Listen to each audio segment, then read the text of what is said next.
Good morning, students. Kailash Chandra Panda welcomes you to his English environment.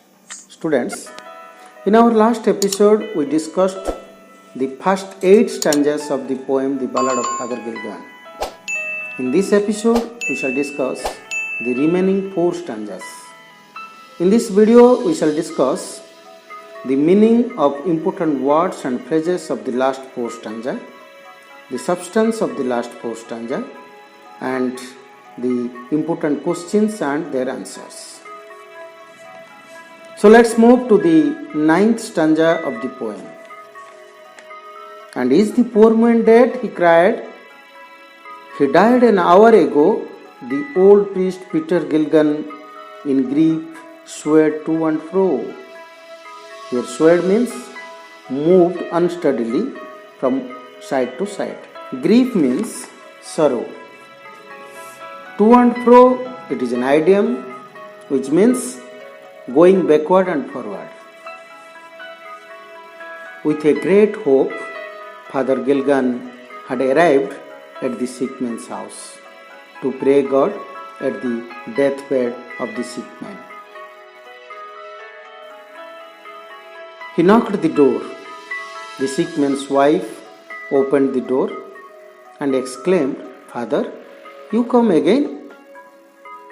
But without giving importance to her question, Father Gilgan asked him whether the sick man is dead. The sick man's wife had a quick response that her husband died an hour before his arrival. Father Gilgan was shocked and sorrow-stricken, learning the sad news. In the feeling of guilty, he moved to and fro.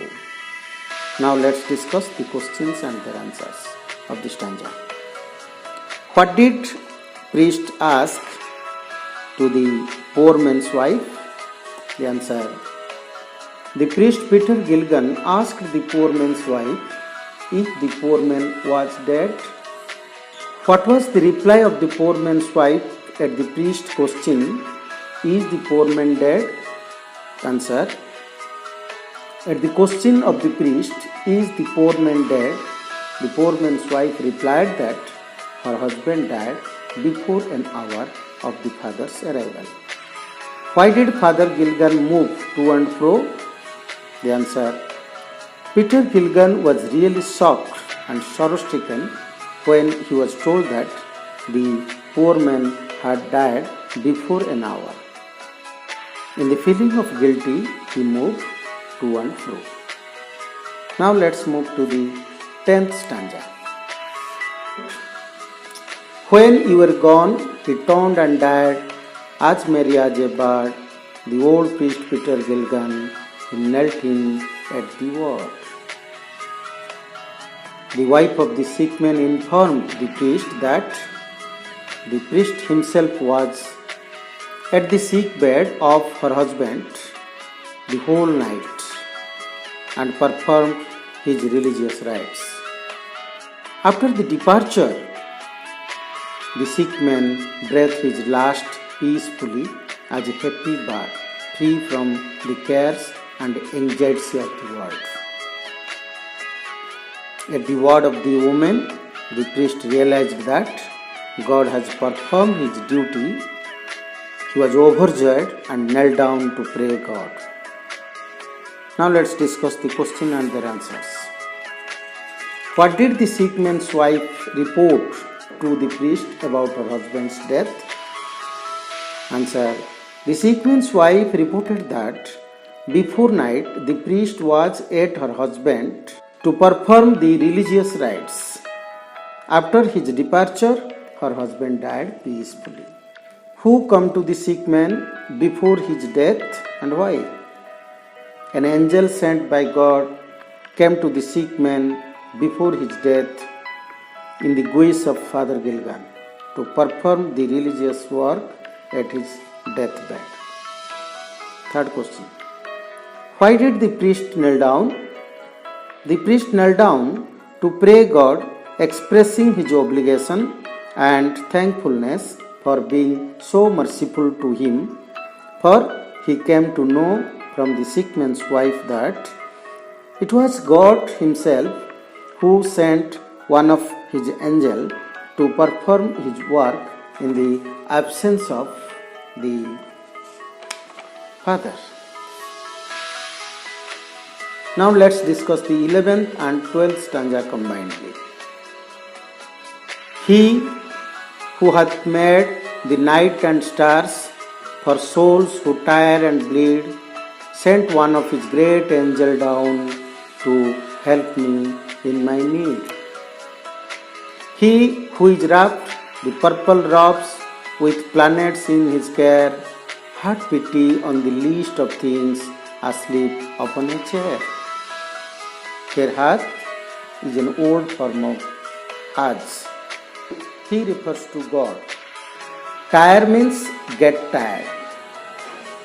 Bleed means suffer in the struggle for existence. Angel, they are the divine entities with wings. Wrapped means covered, and robes means royal dress.